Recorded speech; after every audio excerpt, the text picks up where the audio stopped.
যে কোনো কিছু আন্দোলন হলেই আপনারা ভয় পান। এত ভয় কিসে, এত ভয় কিসে? এটা তো আমার স্বাধীন দেশে জন্মগ্রহণ করা মানুষ, কেন আপনি জামাত শিবিরের ট্যাগ লাগাইয়ে দিচ্ছেন? এরা তো স্বাধীনতা যুদ্ধ দেখেনি, সংগ্রাম দেখেনি।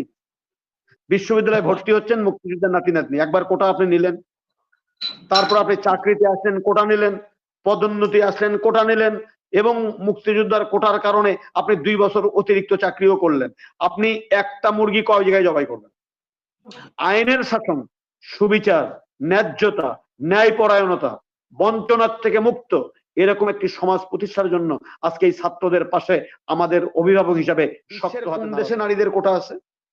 আমরা তো নারী অগ্রগতির কথা বলি আমরা ইউরোপকে, ইউরোপের কোন দেশে কি নারী কোটা আছে? আমার যে ভাই এখানে আসছেন, রিটায়ার্ড আর্মি অফিসার ইউএসএ, আমার বাংলাদেশি মানুষ, উনি বলতে পারবেন নারী অগ্রগতি সেখানে তো অনেক বেশি।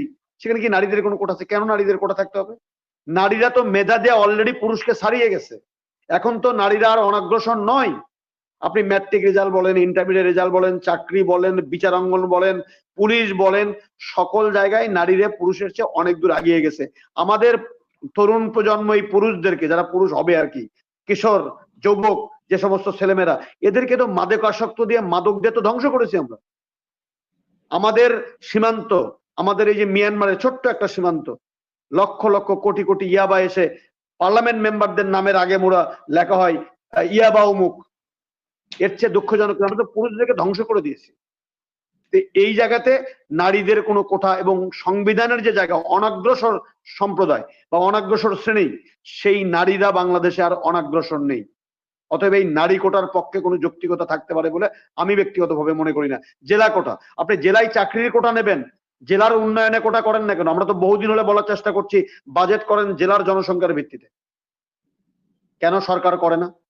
একটি জেলায় 5টা বিশ্ববিদ্যালয়, 1821 সনে প্রতিষ্ঠিত বগুড়া জেলা, সেই জেলায় একটি বিশ্ববিদ্যালয় নেই। আপনি বঞ্চিত করছেন না? কোটার দরকারটা কি? আপনি তো সুষম উন্নয়নের কথা বলবেন, সংবিধানে তো সুষম উন্নয়নের কথা বলা আছে। তাহলে আপনি একটা জেলায় 5টা বিশ্ববিদ্যালয় করছেন, আবার চাকরি নিয়ে কোটা নিচ্ছেন, তাহলে আপনি বাজেটে কোটাটা দেন না কেন? রাজশাহীর জন্য আলাদা দেন, পাবনার জন্য আলাদা দেন, বগুড়ার জন্য আলাদা দেন, যতটুকু বাজেট জনসংখ্যার ভিত্তিতে উন্নয়ন করুক সেখানে। এই মুহূর্তে বগুড়া, আমি বঞ্চনার কথা বলছি। স্বাধীনতা সংগ্রামের মূল চেতনা কি ছিল? বঞ্চনা থেকে মুক্ত, পাকিস্তানের শোষণ থেকে মুক্ত। আপনি শোষণ তো করছেন কাউকে কাউকে। আজকে বগুড়া জেলা, বগুড়া পৌরসভা বাংলাদেশের মধ্যে সবচেয়ে বৃহত্তম পৌরসভা। Comilla city corporation, Mymensingh city কর্পোরেশনের চেয়েও বড় জনসংখ্যার দিক থেকে পৌরসভা। সেই পৌরসভা বাংলাদেশের প্রথম শ্রেণীর পৌরসভা। তার আর্থিক সরকারি বাজেট হলো বগুড়া জেলায় 2001 সনে বা 96-এ যে পৌরসভা তৈরি হয়েছে সেই পৌরসভার বাজেটের সমান। বঞ্চনা হচ্ছে না? তা আপনি সেখানে তো সুষম উন্নয়নের কথা বলছেন না। আপনি শেষেতেও সুষম উন্নয়ন, আপনি চাকরি দিয়ে আপনি উন্নয়ন করবেন, এটা তো ভাই হয় না। আপনি মেধা দিয়ে উন্নয়নটা করে নেন না কেন? অসুবিধাটা কোথায়? আমি আবারও বলছি, আপনি মুক্তিযোদ্ধার সন্তানদের কোটা রাখেন, কোনো অসুবিধা নেই। আপনি মুক্তিযোদ্ধা না পেলে আপনি কেন রাখবেন? 2 নম্বর কথা, নাতি নাতনিদের অবদানটা কোথায়? আর একটা কথা বলি আপনাকে, আপনি বোধহয় তথ্যগত একটু সমস্যার মধ্যে আছেন। এখন পর্যন্ত 53 বছরের বাংলাদেশে মুক্তিযোদ্ধাদের কোনো প্রকৃত তালিকা তৈরি করতে পারেনি কোনো সরকার। এটা সমস্ত রাজনৈতিক সরকারের ব্যর্থতা। আমি আপনাকে চ্যালেঞ্জ দিয়ে বলছি, এখন পর্যন্ত পারেনি। 71 সনে আমরা স্বাধীনতা যুদ্ধের পরে 70,000 কি 71,000 মুক্তিযোদ্ধা পেয়েছিলাম। এখন সেই মুক্তিযোদ্ধার সংখ্যা 2,83,000। এর মধ্যে মাঝখানে এবার 10,000 বাদ গেছে। এখনো 10,000-এর মধ্যে যাচাই বাছাই হচ্ছে। 2 জন সাবেক মন্ত্রী মুক্তিযোদ্ধার ভুয়া সার্টিফিকেট নেওয়ার জন্য আবেদন করেছেন, জামুকা ক্যান্সেল করে দিয়েছে। সাবেক 5 বছর 6 বছর বয়স তারা মুক্তিযুদ্ধের সার্টিফিকেট নিয়েছে। অভিযোগ, আমার অভিযোগ নয়, অন্তত সরকারের 5 জন সচিব মুক্তিযোদ্ধার ভুয়া সার্টিফিকেট সংগ্রহ করে রাষ্ট্রীয় কোষাগার থেকে চাকরি নিয়েছেন। বিতর্ক তো উঠতো না। এবং আপনাকে আরেকটা কথা বলি আপনাকে, যে সেটি হলো এই যে 30 লক্ষ যে মানুষ আমরা হত্যা হলো না নিহত হইলেন, তাদের কয়জনের পরিবারের খোঁজ নিয়েছে রাষ্ট্র? তাদের কি প্রকৃত তালিকা রাষ্ট্র এই পর্যন্ত করেছে? উত্তর হলো করেনি। তাদের খোঁজ খবর রাষ্ট্রীয় নিয়েছে? হয়তো মুখ চিনে কাউকে কাউকে নিয়েছে, অধিকাংশ ক্ষেত্রে নেওয়া হয়নি। যে সমস্ত বীরঙ্গনা যাদের তালিকা নেই, সেই বীরঙ্গনাদের খোঁজ কি রাষ্ট্র নিয়েছে? আমি কোনো দলের কথা বলছি না, রাষ্ট্রের কথা বলছি। আপনি দল নিয়ে থাকেন, আমার দলের দরকার নেই। কোন সরকার কি এই কাজটি করেছে? উত্তর হলো অধিকাংশ ক্ষেত্রে করেনি। তাহলে আপনি একজন জীবিত মুক্তিযোদ্ধা এই মুহূর্তে 98,000। আমি আজকে দেখলাম কিছুক্ষণ আগে বসে বসে গেজেটভুক্ত মুক্তিযোদ্ধার সংখ্যা 1,38,000, 2,38,000। আপনি ভাতা পান 2,19,000 ভাতা দেয় সরকার। তাহলে আপনি মুক্তিযোদ্ধাকে দেখেন, একটা ভয়াবহ বঞ্চনার কথা বলি। আপনি বিশ্ববিদ্যালয় থেকে আসেন, বিশ্ববিদ্যালয়ে ভর্তি হচ্ছেন, মুক্তিযোদ্ধার নাতি নাতনি, একবার কোটা আপনি নিলেন, তারপর আপনি চাকরিতে আসলেন, কোটা নিলেন, পদোন্নতি আসলেন, কোটা নিলেন, এবং মুক্তিযোদ্ধার কোটার কারণে আপনি 2 বছর অতিরিক্ত চাকরিও করলেন। আপনি একটা মুরগি কয় জায়গায় জবাই করবেন? তাহলে এই যে পরাক্রমা, বংশ পরাক্রমা যে আপনি যে বলছেন, আপনি কতদিন আপনি থামবেন না? 53 বছর আগে মুক্তিযোদ্ধারা অসহায় ছিল বা বঞ্চিত ছিল। আজকে যেখানে মুক্তিযোদ্ধার চাকরি দিতে পারছেন না, বা মুক্তিযোদ্ধার 96,000 মুক্তিযোদ্ধা, যাদের 96-98,000 যাদেরকে আপনি আর চাকরি দিতে পারবেন না, বয়স নাই, আপনি মুক্তিযোদ্ধার সন্তান পর্যন্ত থামেন কেন? আপনাকে মুক্তিযুদ্ধের এই চেতনার কথা বলে নাতি নাতির কাছে যেতে হবে। কি অবদান এই স্বাধীন দেশে মুক্তিযুদ্ধের নাতি নাতিদের? আপনি তো তার চেয়ে বরং যে সমস্ত মুক্তিযোদ্ধারা আত্মাহুতি দিয়েছেন, জীবন বিসর্জন দিয়েছেন দেশের জন্য, তাদের খুঁজে বের করেন, খুঁজে বের করে দেখেন তাদের বিধবা স্ত্রী আছে কিনা, তাদের স্ত্রীদের বয়বৃদ্ধ স্বামী আছে কিনা, তাদের অসহায় পরিবার আছে কিনা, সেগুলো খোঁজেন।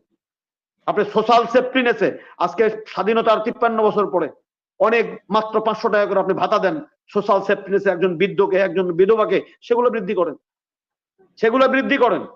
আপনি একটা শ্রেণী বৈষম্য তৈরি করবেন স্বাধীনতার 53 বছরে, আর মানুষ মেনে নেবে, এটা হয় না। আর একটি কথা দেখেন, আপনারা সব সময় খালি যে এখানে বিরোধী দল, বিএনপি, ষড়যন্ত্র, তাহলে কি এটা ধরে নেব আমি যে বাংলাদেশে এই মুহূর্তে অধিকাংশ ছাত্রছাত্রীরা বিএনপি করে? আপনি মানবেন? আপনি তো মানবেন না। অধিকাংশ ছাত্রছাত্রী এই যারা মাঠে আসে তারা জামাত করে, আপনি মানবেন? মানবেন না তো। আপনি সেটাও মানবেন না। আবার যখন আন্দোলনে, যখন সাধারণ ছাত্ররা তাদের অধিকারের জন্য লড়াই করবে, তখন আপনি তাদেরকে ট্যাগ মার্ক লাগিয়ে দেবেন যে বিএনপি জামাতের এজেন্ডা মাঠে নেমেছে। এগুলো স্ববিরোধিতা। এগুলা এভাবে তো দীর্ঘদিনে চলা যায় না। এগুলোর থেকে আমাদেরকে বের হয়ে আসতে হবে। আপনি দেখেন মুক্তিযোদ্ধা, আপনি তাদেরকে বাড়ি দিয়েছেন, আপনি তাদেরকে চিকিৎসা ভাতা দিয়েছেন, আপনি তাদেরকে ভাতা দিচ্ছেন মাসে, আপনি আরো দেন। আপনি প্রকৃত মুক্তিযোদ্ধাকে আপনি আরো দেন, জাতি কখনো দ্বিমত করবে না। প্রত্যেকটি মানুষ এই মুক্তিযোদ্ধাদের কাছে কৃতজ্ঞ। আপনি তাদেরকে দেন, কোনো আপত্তি নেই, আপনি আরো কিছু দেন। কিন্তু একটি সুবিধা আপনি কতবার দেবেন? আপনি ভাতা দেবেন, তার নাতি নাতিদেরকে চাকরি দেবেন, পদোন্নতি, যে কথাগুলো বলছিলাম, এগুলো তো একটি সুস্থ গণতান্ত্রিক এবং অসাম্প্রদায়িক, অসাম্যের বাংলাদেশে তো এগুলো অ্যাকসেপ্টেবল হতে পারে না। আর যেগুলো বলছিলাম আমি, যে সেগুলোরও দেখেন একটা যৌক্তিক পর্যায়ে, আপনি যুক্তি অনেক করতে পারবেন, আপনি তর্ক অনেক করা যাবে এগুলো নিয়ে। আপনি কেন ঘুরে ঘুরে ঘুরে ঘুরে আজকে এই 53 বছরে বাংলাদেশে মুক্তিযুদ্ধের চেতনার কথা বলছেন? আমিও আপনাকে বলি যে মুক্তিযুদ্ধের প্রকৃত চেতনার বাংলাদেশ মানে ব্যাংক থেকে টাকা লুট করা নয়। মুক্তিযুদ্ধের প্রকৃত চেতনার বাংলাদেশ মানে ভোটাধিকার হরণ করা নয়। মুক্তিযুদ্ধের চেতনার বাংলাদেশ মানে সকল কিছুর আন্দোলনের বিপক্ষেই ষড়যন্ত্র তথ্য আবিষ্কার করার জন্য রাষ্ট্রীয় বাহিনীকে ব্যবহার করা নয়। মুক্তিযুদ্ধের চেতনা মানে আজকে গুটি কয়েক ব্যবসায়ীদের কাছে জিম্মি হওয়ার সিন্ডিকেট নয়। মুক্তিযুদ্ধের চেতনার বাংলাদেশ মানে শিক্ষা ব্যবস্থায় যে ধরনের একটা অচলায়তন তৈরি হয়েছে সেটি নয়। মুক্তিযুদ্ধের চেতনার বাংলাদেশ মানে হলো সকল নাগরিকের জন্য সুশাসন, ন্যায় বিচার নিশ্চিত করা। আজকে আপনি বুকে হাত দিয়ে বলতে পারবেন, যদি সুশাসন থাকতো, ন্যায় বিচার থাকতো, বেনজিনরা এত সম্পদের মালিক হতে পারতো। আজকে সুশাসন, ন্যায় বিচার থাকতো, আজকে এই মতিয়াররা, মানুষ 1 কাঠা জমি কিনতে পারে না, আর মতিয়াররা দেখলাম যে প্রায় 1900 না 1600 কাঠা জমি তাদের মালিক, 116টা ব্যাংক অ্যাকাউন্ট। এগুলো যদি সুশাসন থাকতো তাহলে কি হইতো আমাকে বলেন? আজকে একজন ড্রাইভার আজকে চাকরি বিক্রি করে, বিসিএস ক্যাডার বানায়। এগুলো যদি সুশাসন থাকতো, ন্যায় বিচার থাকতো, তাহলে কি এগুলো হতো? আমরা তো লড়াই করেছিলাম, আমাদের পিতারা লড়াই করেছিলেন একটি সাম্যের বাংলাদেশের জন্য, একটি ভ্রাতৃত্বের বাংলাদেশের জন্য। আজকে যে কোনো কিছু আন্দোলন হলেই আপনারা ভয় পান। এত ভয় কিসে? এত ভয় কিসের? এটা তো আমার স্বাধীন দেশে জন্মগ্রহণ করা মানুষ, কেন আপনি জামাত শিবিরের ট্যাগ লাগিয়ে দিচ্ছেন? এরা তো স্বাধীনতা যুদ্ধ দেখেনি, সংগ্রাম দেখেনি। তারা তাদের অধিকারের জন্য লড়াই করছে, অহিংস লড়াই করছে, অহিংস লড়াই করছে। সেই লড়াইটুকু, শেষ করো, সেই লড়াইটুকুতে আপনি তাদের পাশে দাঁড়াচ্ছেন না কেন? তাহলে কি ধরে নেব যে আপনার সন্তানরা এই দেশে লেখাপড়া করে না? আপনার সন্তানদের এই দেশে চাকরি করার প্রয়োজন হয় না? কারণ এত সম্পদের মালিক আপনারা হয়েছেন যে আপনাদের গাড়ি বাড়ি বিদেশে থাকে, বেগমপাড়া হোম, সেকেন্ড হোম, তারপরে সুইস ব্যাংক, যেগুলো সব আমরা শুনি, দুবাই, যার কারণে আপনাদের সন্তানদের এই দেশের শিক্ষা প্রতিষ্ঠানে পড়তে হয় না, এই দেশের ব্যাংকে টাকা রাখতে হয় না, বরং টাকা এখান থেকে রাখে তারা আবার নিয়ে যায়। এরকম আইনের শাসন, সুবিচার, ন্যায্যতা, ন্যায়পরায়ণতা, বঞ্চনার থেকে মুক্ত এরকম একটি সমাজ প্রতিষ্ঠার জন্য আজকে এই ছাত্রদের পাশে আমাদের অভিভাবক হিসাবে শক্ত হাতে দাঁড়াতে হবে। আমি আন্দোলনকারী ছাত্রদেরকে বলবো যে দয়া করে এ পর্যন্ত যে ধৈর্য দেখিয়েছেন আপনারা, দয়া করে এই ধৈর্যটা বলবৎ রাখবেন। সত্যের জয় হবে, মিথ্যা পরাজিত হবে, সত্যের জয় হবে, অসত্য পরাজিত হতে বাধ্য, ন্যায় বিজয়ী হবে, অন্যায় বঞ্চনা পরাজিত হবে। আর আমি আমার আইন শৃঙ্খলা বাহিনীর সদস্যদেরকে বলবো, রাষ্ট্রে যারা বলবো যে দয়া করে আমার সন্তানদেরকে শত্রু না ভেবে, কোন ষড়যন্ত্র তথ্যের অংশ না ভেবে, তাদেরকে সন্তান হিসেবে ভেবে, যেহেতু সর্বোচ্চ আদালত বলেছেন, হাইকোর্ট বলেছেন যে এটি সংযোজন বিয়োজন করা যাবে, আপনারাও আপনাদের কথাবার্তায় কিন্তু আমি অন্তত মনে করি যে একটা পজিটিভ গেস্টার আপনাদের আছে, যে এটি একটা মানে কি সন্তোষজনক এটি সংস্কার হোক, আমরাও চাই, ছাত্ররাও চাই। তাহলে সেই জায়গাতে এই যুদ্ধাঙ্গেই অবস্থা কেন হবে, মারমার কাট কেন হবে, কেন আমরা একটু ধৈর্য ধারণ করতে পারছি না? যদি এই ধৈর্য ধারণ করার মধ্য দিয়ে আগামীর বাংলাদেশ যদি সাম্যতার বাংলাদেশ হয়, ন্যায্যতার বাংলাদেশ হয়, গণতান্ত্রিক বাংলাদেশ হয়, প্রকৃত মুক্তিযুদ্ধের চেতনার বাংলাদেশ হয়, আমি মনে করি আরেকটু ধৈর্য ধরেন, আলোচনায় বসুন, সমাধান করুন।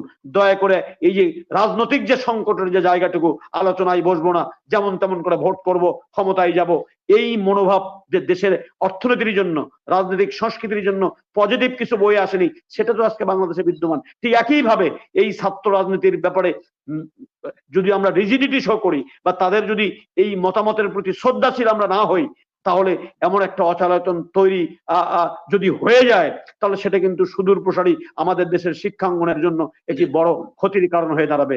সেইটুকু বোঝার ক্ষমতা আমাদের সবার হবে, এবং আমরা পজিটিভ ভূমিকা রাখবো, এবং উভয় পক্ষ দ্রুত সময়ের মধ্যে আলোচনা করে একটি সন্তোষজনক সংস্কারের মধ্য দিয়ে সমাধানের পথ খুঁজে বের করবেন, সে আশাবাদ আমি রাখতে